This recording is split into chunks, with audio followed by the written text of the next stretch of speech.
రాజసుధా ఛానల్కి స్వాగతం. మన రాజసుధా ఛానల్ ద్వారా మరి అనేక సమస్యలకి పరిష్కార మార్గాలు తెలుసుకుంటున్నాం కదా. మరి ఈరోజు తెలుసుకోబోయే పరిష్కార మార్గం బల్లి మీద పడిందా భయపడకండి. చాలా వరకు చాలామంది భయపడుతూ ఉంటారు, బల్లి మీద పడితే చాలా అపశకునమని. మరి ఆ బల్లి మీద పడితే అనేక ఫలితాలు చెప్తూ ఉంటారు కదా పంచాంగంలో. తల మీద పడి ఇలాగా వేలాడితే మృత్యు అని, చేతి అంటే ఎడం చేతి మీద పడితే ఒక ఫలితము, మరి ఆడవారికి కుడి చేతి మీద బల్లి పడితే అపశకునం అని, మరి కుడి తొడ మీద పడితే మృత్యు భయం అని, ఇలా చాలా చెప్తూ ఉంటారు, భయపడుతూ ఉంటారు అనేక మంది.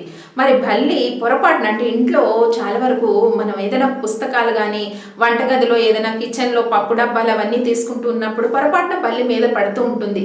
బల్లి మీద పడిన వెంటనే భయపడద్దు. చాలా వరకు ఇలా బల్లి మీద పడితే ఏదైనా దోషం పట్టుకుంటుందేమో, అపశకునమేమో, మృత్యుబాధలేమో, ఇలా చాలామంది భయపడిపోతూ ఉంటారు.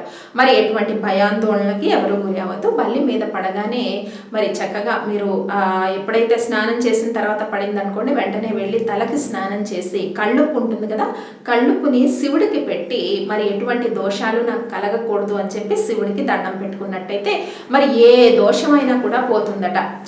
చిటికెలో ఇలా మాయం చేసినట్టు పోతుందట. ఎలాంటి దోషాలు ఉన్నా కూడా మీరు బల్లి పడగానే ఏం చేయాలంటే కంగారు పడద్దు. మొదట దులుపుకొని పక్కకు వచ్చేసి చక్కగా తల నుంచి ఉట్ట నీళ్ళు పోసుకోండి. వెంటనే తల నుంచి ఉట్ట నీళ్ళు పోసుకొని కొంచెం బయట ఎక్కడైనా పడింది అనుకోండి, ఇంటికి వెళ్ళే వరకు ఉండొచ్చు, కంగారేం లేదు.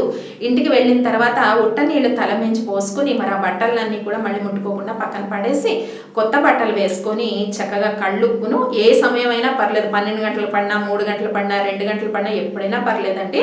ఆ కళ్ళుప్పుని శివుడికి నైవేద్యం పెట్టినట్టయితే మరి భయపడద్దు. ఎటువంటి దోషాలున్నా కూడా తొలగిపోతాయి. కాబట్టి ఇంట్లో బల్లులు ఉంటే విష కీటకాలు ఏవైతే గోడల మీద ఉంటాయో వాటిని అన్నింటినీ తినేస్తూ ఉంటాయి. కాబట్టి సాధారణంగా ఇంట్లోకి బల్లులు ఉంటూ ఉంటాయి. బల్లులు ఉన్నంత మాత్రాన అపశకునమనో మరొకటో అని చెప్పి మీరు ఎవరు కూడా టెన్షన్ పడద్దు. మరిన్ని పరిష్కార మార్గాల కోసం సబ్స్క్రైబ్ చేయండి రాజసుధా ఛానల్ని.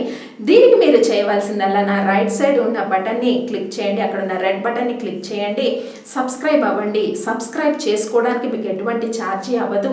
చాలా వరకు ప్రతిరోజు నేను చెప్పే చిన్న చిన్న పరిష్కార మార్గాలన్నీ కూడా మీ మెయిల్ ఐడికి వస్తూ ఉంటాయి. మరి వీక్షించండి రాజసుధా ఛానల్.